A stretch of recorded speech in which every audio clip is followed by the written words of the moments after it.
നമസ്കാരം സുഹൃത്തുക്കളെ, company corporation last grade VFA Bevco LD ലക്ഷ്യം വെച്ച് മുന്നേറുന്നവർക്കായിട്ടുള്ള ഡേ 2 ന്യൂ SSCRT ക്ലാസ്സുകളാണ്, ഹോട്ട് ടോപ്പിക്സുകളാണ് കേട്ടോ. അപ്പൊ ഹോട്ട് ടോപ്പിക്സ് 1 എടുത്തു കഴിഞ്ഞു. ഇപ്പൊ നമ്മൾ ഹോട്ട് ടോപ്പിക്സ് 2ലേക്ക് കടന്നിരിക്കുകയാണ്, പുതിയ SSCRT കേട്ടോ. നമുക്ക് ക്ലാസ്സിലേക്ക് കടക്കാം. ഇവിടെ നോക്കാം, നാട്ടുരാജ്യങ്ങളുടെ സംയോജനവുമായി ബന്ധപ്പെട്ട തൽസ്ഥിതി കരാർ എന്തെന്ന് വിശദമാക്കുക. നോക്കിക്കേ, നമുക്കറിയാം അല്ലെ, നാട്ടുരാജ്യങ്ങളുടെ സംയോജനം. അപ്പൊ തിരുക്കൊച്ചിയും അതുപോലെ മലബാറും ഒക്കെ യോജിപ്പിച്ചിട്ടാണ് 1956 നമ്മുടെ കേരളം രൂപീകൃതമായത് അല്ലെ. അപ്പൊ അങ്ങനെ ഈ ഓരോ നാട്ടുരാജ്യങ്ങൾ, ഇപ്പൊ മൈസൂർ ആണെങ്കിലും അങ്ങനെ ഓരോരോ നാട്ടുരാജ്യങ്ങളുണ്ട് അല്ലെ. അപ്പൊ ഇങ്ങനെ ഓരോ നാട്ടുരാജ്യങ്ങളുമായിട്ട് എന്ത് ചെയ്യണം, ഒന്നായി കൂടിച്ചേർന്നാലാണ് ഒരു സംസ്ഥാനത്തിലേക്ക് എത്താൻ പറ്റുള്ളൂ അല്ലെ. അപ്പൊ അങ്ങനെ സംയോജനത്തിന്റെ ഫലമായിട്ട് നടന്ന കുറച്ച് കരാറുകളുണ്ട്. തൽസ്ഥിതി കരാറുണ്ട്, പ്രവേശന കരാറുണ്ട്, സംയോജന കരാറുണ്ട്. ഈ 3 കരാറുകളിലൂടെയൊക്കെയാണ് എന്ത് ചെയ്യുന്നത്, ഇന്ന് കാണുന്ന ഓരോ സംസ്ഥാനങ്ങളിലേക്ക് നമ്മുടെ കേരള സംസ്ഥാനം രൂപീകരിക്കുന്നതിലേക്ക് വഴിത്തിരിവായത്. അപ്പൊ ഇവിടെ പുതിയ SSCRT കൊടുത്തിരിക്കുന്നത് നോക്കിക്കേ, നാട്ടുരാജ്യങ്ങളുടെ സംയോജനവുമായി ബന്ധപ്പെട്ട തൽസ്ഥിതി കരാർ എന്താണ് തൽസ്ഥിതി കരാർ? ആ വാക്കുകളിൽ നിന്ന് തന്നെ നിങ്ങൾ ആൻസറിലേക്ക് എത്താനായിട്ട് നിങ്ങൾക്ക് കഴിയണം. പ്രവേശനം, സംയോജനം, ഓക്കെ. അപ്പൊ തൽസ്ഥിതി കരാർ എന്ന് പറഞ്ഞാൽ നാട്ടുരാജ്യങ്ങൾ അവരുടെ നിലവിലെ അവസ്ഥ തുടരണം എന്നത് ആയിരുന്നു തൽസ്ഥിതി കരാറിലെ തൽസ്ഥിതി, ആ അവസ്ഥയിൽ തന്നെ തുടരുക.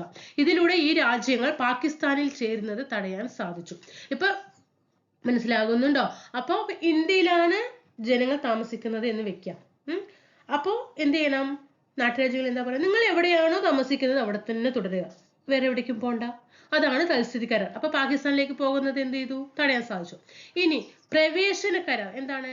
നാട്ടുരാജ്യങ്ങൾ ഇന്ത്യൻ യൂണിയനിൽ ലയിക്കുന്നതിനുള്ള സമ്മതം നൽകുന്ന കരാറായിരുന്നു. ഓക്കെ, ഓരോ നാട്ടുരാജ്യങ്ങളും എന്ത് ചെയ്തു, ഇന്ത്യൻ യൂണിയനിൽ ലയിക്കണോ പാകിസ്ഥാനിലേക്ക് പോകണോ എന്നൊരു കൺഫ്യൂഷൻ അന്ന് കാലത്ത് ഉണ്ടായിരുന്നു അല്ലെ, നമ്മുടെ ഇന്ത്യ സ്വാതന്ത്ര്യ സമയത്തുള്ള ഇന്ത്യ പാക് വിഭജന സമയത്ത്. അപ്പോ ആ നാട്ടുരാജ്യങ്ങൾ ഇന്ത്യൻ യൂണിയനിൽ ലയിക്കുന്നതിനുള്ള സമ്മതം നൽകുന്ന കരാർ. മനസ്സിലായോ? അപ്പോ ഓരോ നാട്ടുരാജ്യങ്ങളും എന്ത് ചെയ്യുക, ഇന്ത്യൻ യൂണിയനിൽ ലയിക്കുക അല്ലെ. അതാണ് പ്രവേശന കരാർ. ആന്തരിക സ്വയംഭരണത്തിനുള്ള അവകാശം ഇതുപ്രകാരം എന്ത് ചെയ്തു, നാട്ടുരാജ്യങ്ങൾക്ക് അനുവദിച്ചു കിട്ടി. ഇനി സംയോജന കരാർ എന്താണ്? നാട്ടുരാജ്യങ്ങളുടെ സംയോജനവുമായി ബന്ധപ്പെട്ട സംയോജന കരാർ, അതും ആ വാക്കിൽ നിന്ന് എടുക്കണേ. നാട്ടുരാജ്യങ്ങൾ പൂർണ്ണമായും ഇന്ത്യൻ യൂണിയനിൽ ചേരുന്നതിനുള്ള കരാറായിരുന്നു സംയോജന കരാർ. ഈ കരാർ പ്രകാരം സ്വയംഭരണ അവകാശം ഇല്ലാതാകുന്നു. മനസ്സിലായോ? അപ്പോ 3 കരാറാണ് തൽസ്ഥിതി, പ്രവേശനം, സംയോജനം. തൽസ്ഥിതിയിൽ എന്താ പറഞ്ഞ, നാട്ടുരാജ്യങ്ങൾ അവരുടെ നിലവിലെ അവസ്ഥ ഇന്ത്യയിലാണെങ്കിൽ ഇന്ത്യൻ യൂണിയനിൽ തന്നെ നിലനിൽക്കുക, വേറെ എവിടേക്കും പോണ്ട. അപ്പൊ പാകിസ്ഥാനിലേക്ക് പോകുന്നത് തടയാൻ കഴിയും. ഇനി പ്രവേശന കരാർ എന്ന് പറഞ്ഞാൽ എന്താണ്, ഇന്ത്യൻ യൂണിയനിൽ ലയിക്കാൻ വേണ്ടിയിട്ട് എന്ത് ചെയ്തു, സമ്മതം നൽകുകയാണ് അല്ലെ. അപ്പൊ നിങ്ങൾ നാട്ടുരാജ്യങ്ങളോട് എന്താ പറഞ്ഞത്, നിങ്ങൾ ഇന്ത്യൻ യൂണിയനിൽ ലയിച്ചോളൂ എന്നൊരു സമ്മതം നൽകി. സമ്മതമാണ് അവിടെ കൊടുത്തിരിക്കുന്നത്. അതുകൊണ്ട് എന്താണ്, ആന്തരിക സ്വയംഭരണത്തിനുള്ള അവകാശം ഇതുപ്രകാരം നാട്ടുരാജ്യങ്ങൾക്ക് അനുവദിച്ചു കിട്ടി. ഓക്കെ. പക്ഷേ സംയോജന കരാർ എന്ന് പറഞ്ഞപ്പോൾ ഇന്ത്യൻ യൂണിയനിൽ ചേരുന്നതിനുള്ള കരാറായിരുന്നു. പൂർണ്ണമായിട്ടും ഇന്ത്യൻ യൂണിയനിൽ ചേരണം. അപ്പൊ അങ്ങനെ ഇന്ത്യൻ യൂണിയനിൽ ചേർന്ന് കഴിഞ്ഞാൽ എന്താണ്, സ്വയംഭരണാവകാശം അവർക്ക് ഇല്ലാതാകുന്നു. ഓക്കെ, നമുക്ക് അടുത്ത ക്വസ്റ്റ്യനിലേക്ക് കടക്കാം. ഇന്ത്യയെ പോലെ വിശാലവും വൈവിധ്യങ്ങൾ നിറഞ്ഞതുമായ ഒരു രാജ്യത്ത് സ്വതന്ത്രവും നീതിയുക്തവുമായ തെരഞ്ഞെടുപ്പ് 1951 നടത്തപ്പെട്ടപ്പോൾ നേരിട്ട വെല്ലുവിളികൾ. അപ്പൊ എപ്പോഴും എന്തായാലും അടുത്ത സ്റ്റേറ്റ്മെന്റ് എക്സാം ഉറപ്പാണ് ഈ ക്വസ്റ്റ്യൻസ് വരും.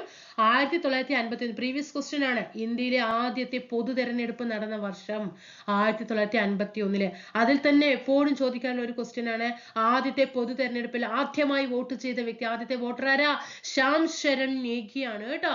ശ്യാം ശരൺ നേഗി. ഓക്കെ, അദ്ദേഹം ഈ അടുക്ക് അന്തരിച്ചു കേട്ടോ.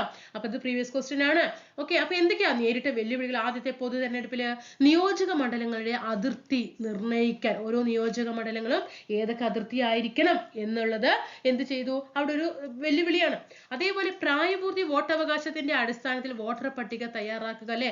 ആരൊക്കെ പ്രായപൂർത്തിയായി, ആരൊക്കെ പ്രായപൂർത്തിയായിട്ടില്ല, ആർക്കൊക്കെയാണ് വോട്ടവകാശമുള്ളത് എന്നൊക്കെ തെരഞ്ഞെടുക്കുമെങ്കിൽ ആദ്യത്തെ ഒരു തെരഞ്ഞെടുപ്പിൽ ഭയങ്കര കഷ്ടമാണല്ലേ. പിന്നീട് എന്താ ചോദിച്ചാൽ അതിന്റെ പിന്തുടർച്ച വന്നാൽ മതി അല്ലെ, വോട്ടർ പട്ടിക തയ്യാറാക്കാൻ. അതുപോലെ വോട്ട് ചെയ്യേണ്ടതിന്റെ ആവശ്യകത നിരക്ഷരരായ ബഹുഭൂരിപക്ഷം ജനങ്ങളെ ബോധ്യപ്പെടുത്തുക. സാധാരണ വിദ്യാഭ്യാസമില്ലാത്തവർക്ക് വോട്ടവകാശത്തെ കുറിച്ച് അറിയോ? ഇല്ല അല്ലെ. അത് അവരെ പറഞ്ഞ് ബോധ്യപ്പെടുത്തണം. വേണ്ടത്ര തെരഞ്ഞെടുപ്പ് ഉദ്യോഗസ്ഥരെ കണ്ടെത്തിയിട്ട് അവർക്ക് പരിശീലനം കൊടുക്കണം. സുതാര്യവും നിഷ്പക്ഷവും നീതിപൂർവവുമായ തെരഞ്ഞെടുപ്പ് ഉറപ്പാക്കണം. വേണ്ടത്ര തെരഞ്ഞെടുപ്പ് ഉദ്യോഗസ്ഥരെ കണ്ടെത്തി പരിശീലിപ്പിക്കുക.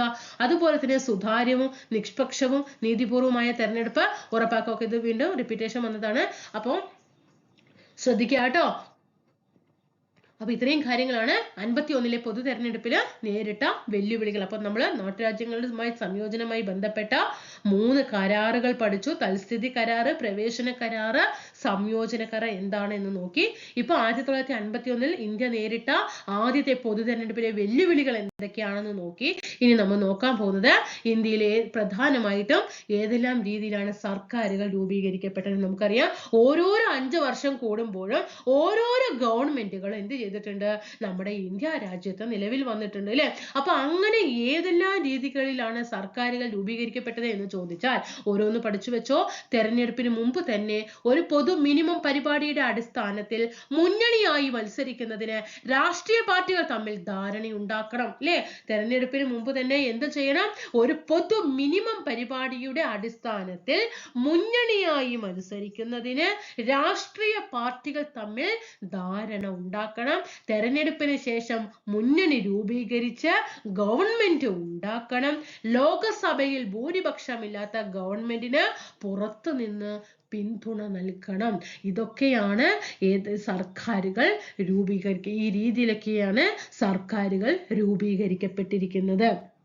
മനസ്സിലായോ? അപ്പൊ ഇന്ത്യയിൽ പ്രധാനമായും ഏതെല്ലാം രീതികളിലാണ് സർക്കാരുകൾ രൂപീകരിക്കപ്പെട്ടത് എന്ന് ചോദിച്ചാൽ ഈ 3 രീതികളിലാണ്. തെരഞ്ഞെടുപ്പിന് മുമ്പ് തന്നെ ഒരു പൊതു മിനിമം പരിപാടിയുടെ അടിസ്ഥാനത്തിൽ മുന്നണിയായി മത്സരിക്കുന്നതിന് രാഷ്ട്രീയ പാർട്ടികൾ തമ്മിൽ ധാരണ ഉണ്ടാക്കണം. തെരഞ്ഞെടുപ്പ് കഴിഞ്ഞു അതിനുശേഷം മുന്നണി രൂപീകരിച്ചിട്ട് ഗവൺമെന്റ് ഉണ്ടാക്കണം. അതേപോലെ ലോകസഭയില് ഭൂരിപക്ഷമില്ലാത്ത ഗവൺമെന്റിന് ഒരു ലോകസഭ അല്ലെ ഇലക്ഷൻ കഴിഞ്ഞാൽ ഇപ്പൊ ഗവൺമെന്റിന് ഭൂരിപക്ഷമില്ല എങ്കിൽ പുറത്തു നിന്ന് എന്തു ചെയ്യണം, പിന്തുണ നൽകണം. മനസ്സിലായോ? അപ്പോ നമ്മുടെ ഡേ 2 ആയി. അപ്പൊ ഡേ 1 നമ്മൾ എന്താ പഠിച്ചത്? ക്ലാസ്സുകളൊക്കെ കണ്ടിട്ട് നന്നായിട്ട് പഠിച്ച വ്യക്തികൾ ഉണ്ടാവും അല്ലെ. ഡേ 1 നമ്മൾ എന്താണ് പഠിച്ചത് എന്നുള്ളത്. അതേപോലെ ഗവർണറുടെ എന്താണ് നിയമനിർമ്മാണ അധികാരങ്ങൾ, കാര്യനിർവഹണ അധികാരങ്ങൾ, അദ്ദേഹത്തിന്റെ വിവേചന അധികാരങ്ങൾ, അത് 3 നമ്മൾ വ്യക്തവും സ്പഷ്ടവുമായ രീതിയിൽ SSCERT എല്ലാം പുതിയ SSCERT ക്ലാസ് ആണ് കേട്ടോ, അത് തന്നു. ഇന്നിപ്പോ നമ്മൾ നാട്ടുരാജ്യ സംയോജനവുമായി ബന്ധപ്പെട്ട് ഏത് എക്സാമിനാണ് ഈ ക്വസ്റ്റ്യൻസ് ഇല്ലാത്തത്? അറിയാലോ. നാട്ടുരാജ്യ സംയോജനം ചോദിക്കാത്ത ക്വസ്റ്റ്യൻ പേപ്പർ ഉണ്ടോ? ഇല്ല. അത് നമ്മൾ പഠിച്ചു കഴിഞ്ഞു. 1951 ഇന്ത്യ നേരിട്ട വെല്ലുവിളികൾ പൊതു തെരഞ്ഞെടുപ്പിൽ പഠിച്ചു. ഇന്ത്യ അതേപോലെ എങ്ങനെയാണ് നമ്മുടെ ഓരോ ഗവൺമെന്റുകളും നിലവിൽ വരുന്നത് എന്നുള്ളത് നമ്മൾ പുതിയ SSCERT ബേസ് ചെയ്ത് പഠിച്ചു. അപ്പൊ അടുത്ത ക്ലാസ്സിൽ നമുക്ക് എന്ത് ചെയ്യാം, വീണ്ടും കാണാം. അപ്പൊ ഇതേപോലുള്ള ഹോട്ട് ടോപ്പിക്സുകൾ നിങ്ങളുടെ റാങ്ക് നിർണയ ഭാഗങ്ങൾ നിങ്ങളുടെ മുന്നിലെത്തിക്കാൻ പൂർണ്ണമായും നിങ്ങളുടെ സപ്പോർട്ട് വേണം. സബ്സ്ക്രൈബ് ചെയ്തുകൊണ്ട് സപ്പോർട്ട് ചെയ്യുക, ലൈക്ക് ചെയ്യുക, ഷെയർ ചെയ്യുക കേട്ടോ. അതേപോലെ എൻ്റെ ക്ലാസ്സിനെ കുറിച്ചിട്ട് എന്തെങ്കിലും തെറ്റുകൾ ഉണ്ടെങ്കിൽ തീർച്ചയായിട്ടും വിമർശനങ്ങൾ രേഖപ്പെടുത്താനായിട്ട് ശ്രദ്ധിക്കുക. അടുത്ത ക്ലാസ്സിൽ നമുക്ക് കാണാം. Thank you.